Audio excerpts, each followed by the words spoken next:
തേനീച്ചയുടെ കുത്തേൽക്കാതിരിക്കാൻ bike യാത്രികൻ രക്ഷപ്പെടാനായി കിണറ്റിൽ ചാടി. മാമ്പറ്റ ചേലിക്കലോട് ബൈക്ക് യാത്രികനെ തേനീച്ച കൂട്ടത്തോടെ ആക്രമിക്കുകയായിരുന്നു.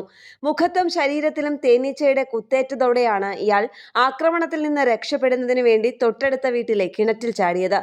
വിവരമറിഞ്ഞെത്തിയ നാട്ടുകാരാണ് മുക്കം ഫയർഫോഴ്സിനെ വിവരമറിയിച്ചത്. ഫയർഫോഴ്സ് ഉദ്യോഗസ്ഥർ റെസ്ക്യൂ നെറ്റ് ഉപയോഗിച്ച് രക്ഷപ്പെടുത്തി ഇയാളെ ആശുപത്രിയിലെത്തിച്ചു. സംഭവത്തിന് ശേഷവും പ്രദേശത്ത് തേനീച്ചയുടെ ഭീതി നിലനിൽക്കുകയാണ്.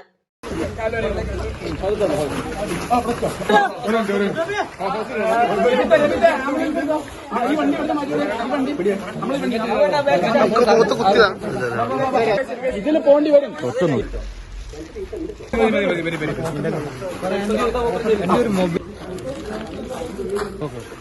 കേരള പ്രണാമ ന്യൂസ്, കോഴിക്കോട്.